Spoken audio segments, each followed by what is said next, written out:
नमस्कार, न्यूज़ 18 बिहार झारखंड के digital platform पे आप सभी दर्शकों का बहुत बहुत स्वागत। मैं राहुल ओझा आपके साथ। अगले कुछ दिनों में बीजेपी को नया राष्ट्रीय अध्यक्ष मिल सकता है। जो खबर सामने आ रही है, राजनीतिक गलियारों में चर्चा भी इस बात की है कि बीजेपी किसे अपना अगला राष्ट्रीय अध्यक्ष बनाएगी।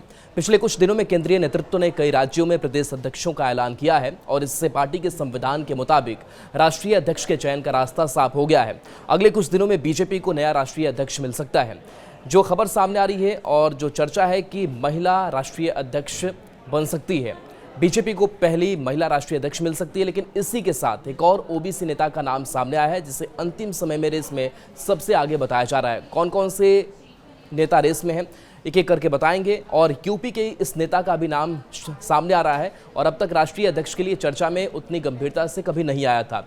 बीजेपी को पहली बार महिला अध्यक्ष मिल सकती है। इसमें केंद्रीय वित्त मंत्री निर्मला सीतारमण का नाम सबसे आगे बताया जा रहा है।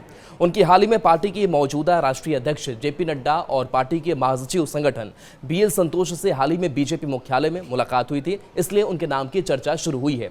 एक तर्क यह भी दिया जा रहा है कि दक्षिण भारतीय होने और पार्टी और मोदी सरकार की जानी मानी चेहरा होने की वजह से वह पार्टी की महिलाओं में पहली पसंद हो सकती हैं।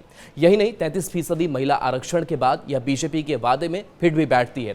सीतारमण के अलावा दूसरा नाम है पूर्व केंद्रीय डी पुरंदेश्वरी का। उन्होंने भी इस पद का एक मजबूत दावेदार बताया गया है। वह बीजेपी की आंध्र प्रदेश की पूर्व प्रदेश अध्यक्ष भी रह चुकी हैं।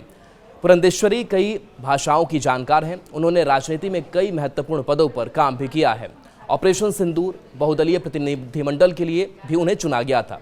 इसके साथ साथ उत्तर प्रदेश के उप मुख्यमंत्री केशव प्रसाद मौर्य का भी नाम रेस में है। पार्टी किसी ओबीसी चेहरे पर ही दांव खेलेगी और इसके तहत दूसरा जो नाम आ रहा है वो केंद्रीय मंत्री धर्मेंद्र प्रधान का है।